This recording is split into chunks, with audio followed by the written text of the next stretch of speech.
সুপ্রিয় শিক্ষার্থী বন্ধুরা, আজকের সপ্তম শ্রেণীর গণিত অ্যাসাইনমেন্টে স্বাগত। তো কোভিড-19 পরিস্থিতিতে 2020 শিক্ষাবর্ষের পুনর্বিন্যাসকৃত পাঠ্যসূচির ভিত্তিতে অ্যাসাইনমেন্ট বা নির্ধারিত কাজ ও মূল্যায়ন নির্দেশনা। তো আজকে আমি তোমাদের সপ্তম শ্রেণীর নির্ধারিত কাজ 2, তো এটি নিয়ে আজকে আমি আলোচনা করব। তো সৃজনশীল প্রশ্ন 1, যে কাপড় ব্যবসায়ী আমিন ও সজল যথাক্রমে 4 ঘন্টায় 50 কিলোমিটার ও 3.5 ঘন্টায় 52 কিলোমিটার পথ অতিক্রম করে নারায়ণগঞ্জ পৌঁছল। ব্যবসায় তারা 2,20,000 টাকা বিনিয়োগ করে 10% লাভ পেল এবং লভ্যাংশ তাদের গতিবেগের অনুপাতে ভাগ হলো। ক, সজলের ঘন্টায় গতিবেগ নির্ণয় করো। খ, আমিন ও সজলের গতিবেগের অনুপাত বের করো। গ, আমিন ও সজল প্রত্যেকে কত টাকা লভ্যাংশ পেয়েছে তা নির্ণয় করো। 2, 3টি বীজগণিতীয় ভগ্নাংশ হল a ভাগ a square plus a minus 2, 2 ভাগ a square plus 3 plus 2, a ভাগ a স্কয়ার মাইনাস 1। ক, প্রথম ভগ্নাংশের হরকে উৎপাদকে বিশ্লেষণ করো। খ, ভগ্নাংশ 3টির হরের লসাগু নির্ণয় করো। গ, দ্বিতীয় ও তৃতীয় ভগ্নাংশের যোগফল থেকে প্রথম ভগ্নাংশটি বিয়োগ করো। এখানে সংক্ষিপ্ত প্রশ্ন 10টি আছে। 1, 2 মাইল এবং 3 কিলোমিটারের পার্থক্য কত মিটার? 2, একটি ঘনকের একটি তলের পরিসীমা 12 মিটার হলে এর আয়তন কত? 3, একটি গ্লাসে 250 মিলিলিটার পানি ধরে। এরূপ 25টি গ্লাসের পানি দ্বারা একটি পানির পাত্র সম্পূর্ণরূপে ভরা যায়। পাত্রটিতে কত লিটার পানি ধরে? 4, সরকারি ব্যবস্থাপনায় প্রতিদিন 8 ঘন্টা করে ট্রাকে চাল বিক্রি করা হয়। গড়ে প্রতি ঘন্টায় 280 কেজি 500 গ্রাম চাল বিক্রি করা হলে প্রতিদিন কত মেট্রিক টন চাল বিক্রি করা হয়? 5, তোমার পড়ার টেবিলের প্রস্থ 2 ফুট এবং দৈর্ঘ্য প্রস্থের 1.5 গুণ। টেবিলটির উপরিতলের ক্ষেত্রফল কত? 6, জনাব চৌধুরী প্রতিদিন প্রাতঃভ্রমণের জন্য তার আয়তাকার বাগানের চারদিকে 4 চক্কর দেন। তার বাগানটির দৈর্ঘ্য প্রস্থের 1.5 গুণ এবং বাগানটির দৈর্ঘ্য 120 মিটার। প্রাতঃভ্রমণে তিনি কত কিলোমিটার হাঁটেন? এরপরে হচ্ছে 7 নম্বর। অনু তার খাতায় একটি সামন্ত্রিক এঁকে মেপে দেখল যে এর ভূমি 7.5 সেন্টিমিটার এবং উচ্চতা 4.25 সেন্টিমিটার। অনুর আঁকা সামন্ত্রিকটির ক্ষেত্রফল কত? 8, একটি ত্রিভুজের ভূমি 6 সেন্টিমিটার 50 মিলিমিটার এবং উচ্চতা 400 মিলিমিটার। এর ক্ষেত্রফল কত বর্গ সেন্টিমিটার? 9, 7 কিলোমিটার 7 সেন্টিমিটার সমান কত মিটার? 10, উত্তর মেরু থেকে বিষুবরেখা পর্যন্ত দূরত্বের কত ভাগের 1 ভাগকে 1 মিটার বলে? তো শিক্ষার্থী বন্ধুরা, চলো এখন আমরা আমাদের মূল আলোচনায় ফিরে যাই। তো প্রথমেই আমরা যে 1 নং প্রশ্নটি ছিল, তো সেটির ক নম্বর এখানে সমস্যাটির সমাধান করেছি। তো প্রশ্নটি ছিল যে, আমরা এর আগে প্রশ্নটি পড়েছি। তো কটি ছিল যে সজলের ঘন্টায় গতিবেগ নির্ণয় করো। তো আমরা কি করব, যে সজল 3.5 ঘন্টা বা 2.7, এটাকে আমরা যদি সমস্ত ভাঙাই তাহলে এত ঘন্টায় পথ অতিক্রম করে 52 সমস্ত 2-1 বা 105/2 কিলোমিটার। এটাকে সমস্ত ভাঙাইতে হবে। তাহলে আমরা যেহেতু গতিবেগ নির্ণয় করতে বলা হয়েছে, তাহলে আমাদের সে 1 ঘন্টায় কী পরিমাণ পথ অতিক্রম করে সেটি হচ্ছে তার গতিবেগ। তাহলে 1 ঘন্টায় পথ অতিক্রম করে, তাহলে কি হবে, এখানে 1 ঘন্টায় অতিক্রম করার কারণে তাহলে এটা কম হওয়ার কারণে বড় সংখ্যাটা ভাগ হবে, নিচে যাবে এবং 2টা উপরে উল্টে যাবে। তাহলে এখানে কি হয়েছে, এখানে 2 গুণন এই 7, এই 2টা উপরে যাবে, তাহলে 105 গুণন 2। কাটাকাটি করার পর আমরা এখানে পাবো 15 কিলোমিটার। তাহলে সজলের গতিবেগ হচ্ছে 15 কিলোমিটার পার ঘন্টা। তারপর হচ্ছে ক্ষয়ের সমাধান, যে এখানে বলা ছিল যে আমিন ও সজলের গতিবেগের অনুপাত বের করো। তো আমরা এখন আমিনের গতিবেগ নির্ণয় করব। তো আমিন 4 ঘন্টায় পথ অতিক্রম করে 50 কিলোমিটার, তাহলে 1 ঘন্টা অতিক্রম করবে, ভাগ হবে, তাহলে হচ্ছে 12.5 বা 2-25 কিলোমিটার। তাহলে আমনির গতিবেগ হচ্ছে 25/2 বা সমস্ত 2/1 কিলোমিটার/ঘন্টা। তো আমরা কয় পেয়েছিলাম সজলের গতিবেগ 15 কিলোমিটার/ঘন্টা। এখন আমরা আমিন ও সজলের গতিবেগের অনুপাত নির্ণয় করব। তো প্রথমে আমিন আছে, সেহেতু আমিনের গতিবেগটা প্রথমে লিখব, অনুপাত, তারপর হচ্ছে সজল 15। আমরা জানি যে অনুপাতে এরকম যদি থাকে তাহলে আমরা কি করব, যদি কোনো অনুপাতকে আমরা সমান সংখ্যা দিয়ে ভাগ অথবা গুণ করি তাহলে সেই অনুপাতের মানের কোনো পরিবর্তন হয় না। সেক্ষেত্রে আমরা এখানে এই দুইটাকে উড়াই দেওয়ার জন্য আমরা এই অনুপাত দুইটিকে আমরা 2 দিয়ে গুণ করব। গুণ করলে এটা উঠে যাবে, 25 থাকবে, এখানে 15 × 30 হবে। আবারও আমরা এটাকে দুইটা অনুপাতটিকে আমরা কি করব, 5 দিয়ে ভাগ করব, 5 × 5 = 25, 5 × 6 = 30। তাহলে আমিন ও সজলের গতিবেগের অনুপাত হচ্ছে 5:6 বা 5:6। এরপরে হচ্ছে গয়ের সমাধান। তো গয়ের প্রশ্নটি ছিল যে আমিন ও সজল প্রত্যেকে কত টাকা লভ্যাংশ পেয়েছে তা নির্ণয় করো। তো প্রশ্নে বলা ছিল যে এদের যে লভ্যাংশটা এরা পাবে অবশ্যই তাদের অনুপাত অনুযায়ী পাবে।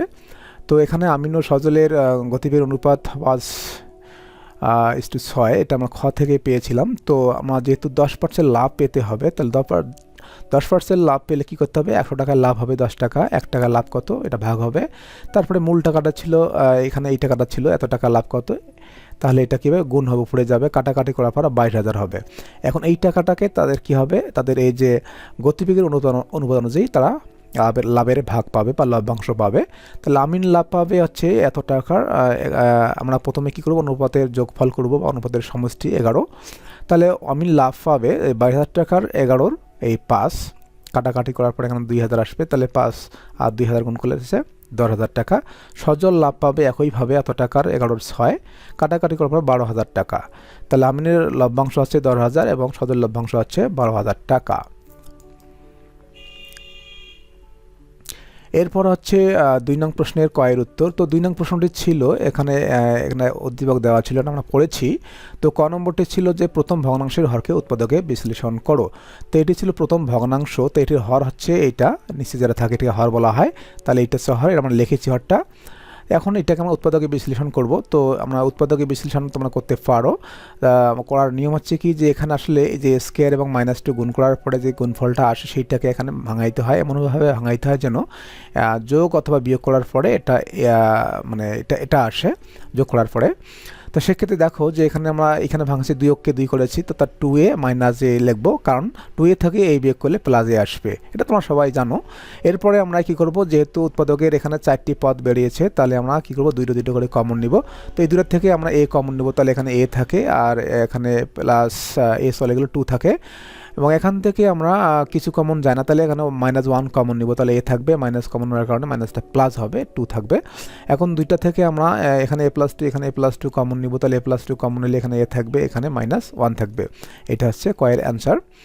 এরপরে বলা হচ্ছে 2 নং প্রশ্নের ক্ষয়ের সমাধান। তো 2 নং প্রশ্নে বলা ছিল যে ভগ্নাংশ 3টির হরের লসাগু নির্ণয় করো। তো এই ভগ্নাংশ 3টি দেওয়া আছে, হর 3টে আমি এখানে লিখেছি, যে হর প্রথম ভগ্নাংশের হচ্ছে এটি। তো এটাকে আমরা একইভাবে, যেহেতু প্রথমেই আমরা করেছি এটা উৎপাদক, তাহলে এটা আমি আবারও করেছি, এটা বোঝার কোনো দরকার নেই।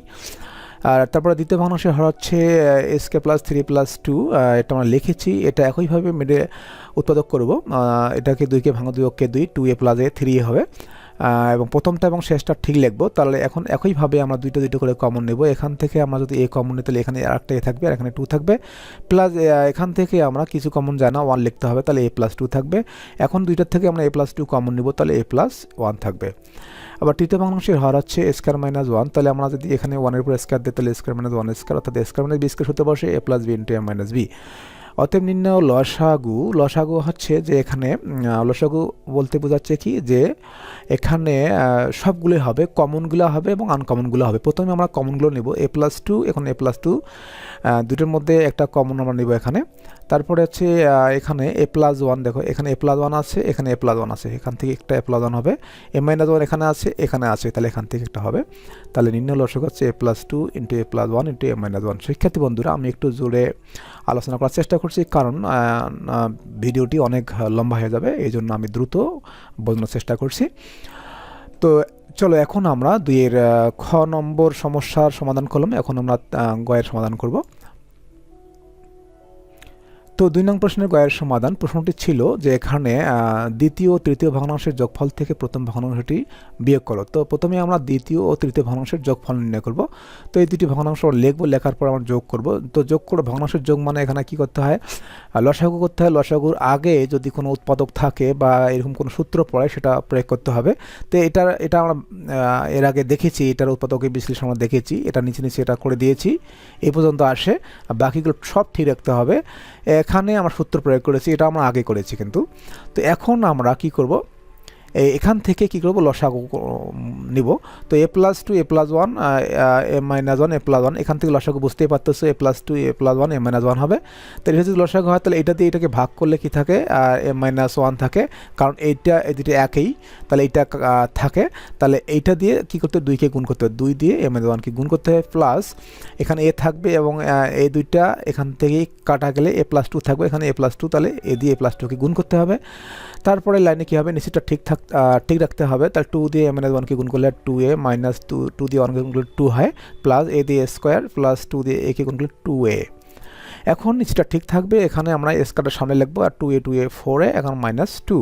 এখন এই যে এটার যোগফল থেকে আমরা এখন এই যে দ্বিতীয় মানে প্রথম যে ভগ্নাংশটি আছে, এই প্রথম ভগ্নাংশটি এটা আমরা বিয়োগ করব।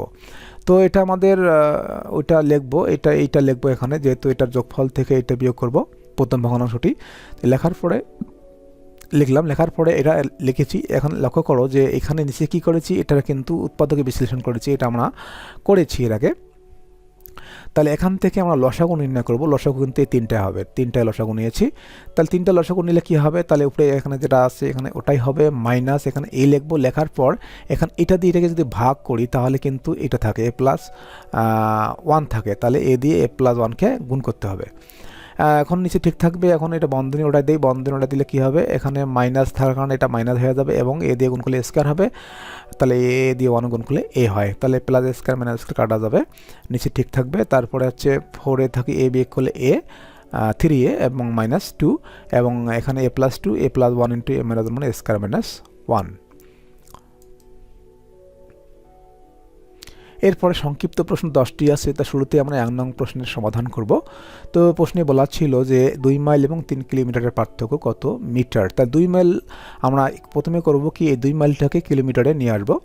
তো আমরা জানি যে এত মাইল সমান 0.62 মাইল সমান 1 কিলোমিটার, 1 সমান কত ভাগ হবে 2 মাইলকে আমরা কিলোমিটার করবো, সেহেতু 2 মাইল সমান কত কিলোমিটার।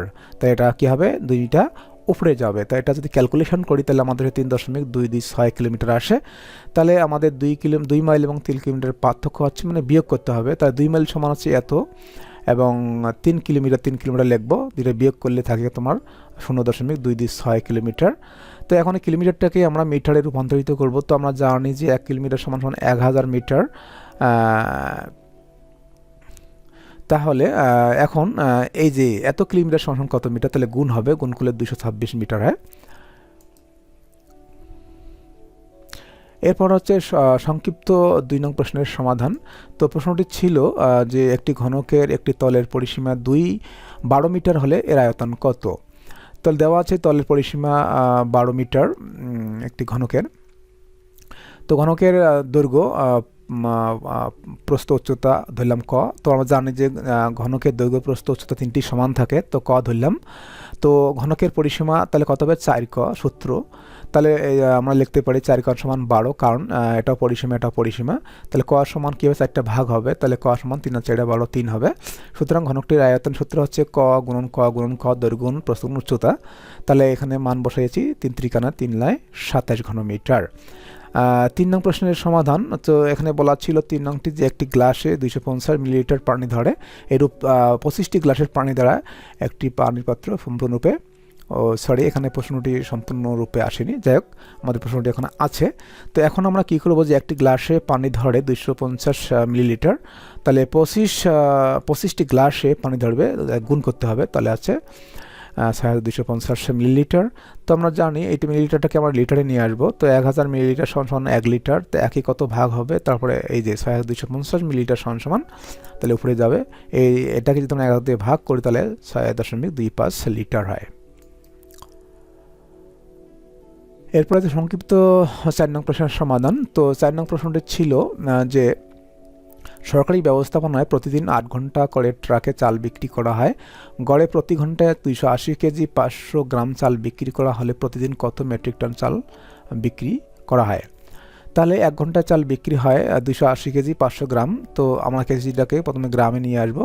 তো আমরা জানি যে 1000 গ্রাম সমান 1 কেজি, তাহলে 280 কেজি মানে হচ্ছে 1000 দিয়ে গুণ করলে এটা হয়, তারপর যোগ হচ্ছে 500 গ্রাম, যোগ করলে এত গ্রাম হয়। তাহলে 8 ঘন্টা চাল বিক্রি হয়, তাহলে অবশ্যই 8 দিয়ে এটা গুণ করতে হবে, এত গ্রাম।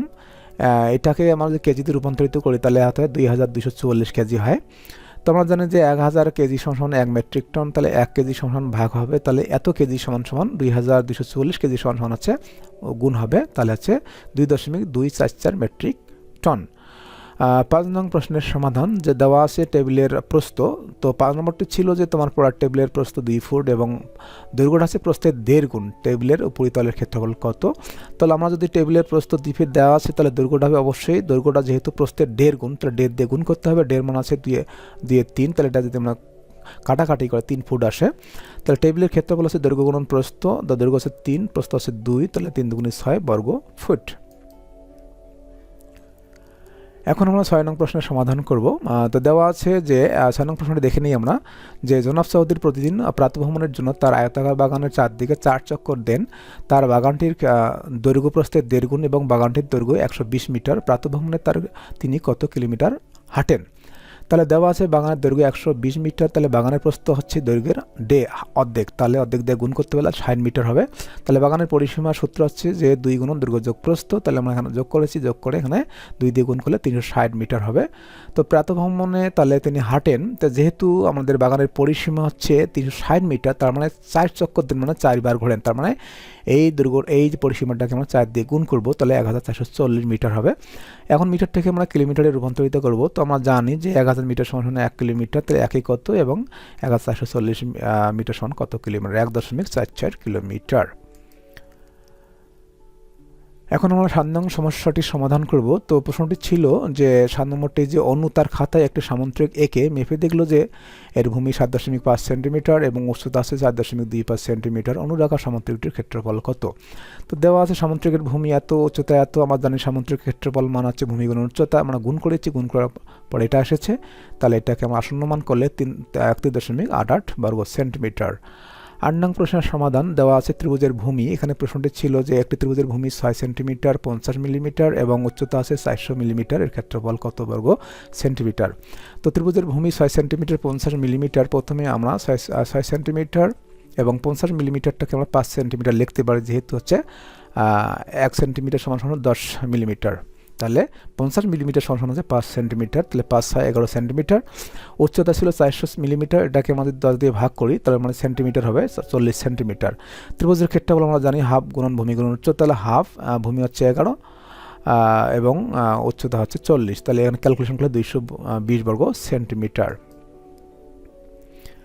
এরপরে হচ্ছে 9 নং প্রশ্নের সমাধান। তো 9 নং প্রশ্নটি ছিল যে 7 কিলোমিটার 7 সেন্টিমিটার সমান কত মিটার, অর্থাৎ এটাকে আমরা মিটারে রূপান্তর করতে হবে। তাহলে 7 কিলোমিটার 7 সেন্টিমিটার, প্রথমে আমরা এই কিলোমিটারটাকে মিটারে নিয়ে আসবো, তাহলে কিলোমিটারকে মিটারে নিয়ে আসতে 1000 দিয়ে গুণ করতে হবে। আমরা জানি যে 1000 মিটার সমান হচ্ছে 1 কিলোমিটার, তাহলে 7 গুণন 1000, তারপরে যোগ, এখানে যেহেতু সেন্টিমিটারটাকে মিটার করতে হবে, তাহলে আমরা জানি যে 100 সেন্টিমিটারে 1 মিটার, তাহলে এটা 100 দিয়ে ভাগ করতে হবে। তাহলে এটা 7 দিয়ে 1000কে গুণ করলে 7000 মিটার, যোগ এখানে 100 দিয়ে 7কে ভাগ করলে 0.07 মিটার হয়, যোগ করলে এটা আসে এত মিটার। এখন শেষ সংক্ষিপ্ত প্রশ্ন 10, সেটা সমাধান হচ্ছে, প্রশ্নটি ছিল যে উত্তর মেরু থেকে বিষুবরেখা পর্যন্ত দূরত্বের কত ভাগের 1 ভাগকে 1 মিটার বলে? মেরু থেকে বিষুবরেখা পর্যন্ত দূরত্বের 1 কোটি ভাগের 1 ভাগকে 1 মিটার বলা হয়। তো শিক্ষার্থী বন্ধুরা, এতক্ষণ থেকে আমি তোমাদের এই অ্যাসাইনমেন্টটির যে সমাধান নিয়ে আলোচনা করলাম, তো আমি আশা করব তোমরা আরও সুন্দরভাবে এটা করার চেষ্টা করবে। হুবহু এরকম করতে হবে সেটা নয়, কারণটি হচ্ছে যে হ্যাঁ, গণিতের প্রশ্ন যেহেতু গণিত একই, উত্তরগুলো একই অবশ্যই আসতে হবে, তবে তোমরা আরও তোমাদের মতো করে বা আরও অন্য নিয়মও করতে পারো। তো শিক্ষার্থী বন্ধুরা, এতক্ষণ থেকে আমার সঙ্গে থাকার জন্য সবাইকে ধন্যবাদ। সকলের জন্য শুভকামনা রইল।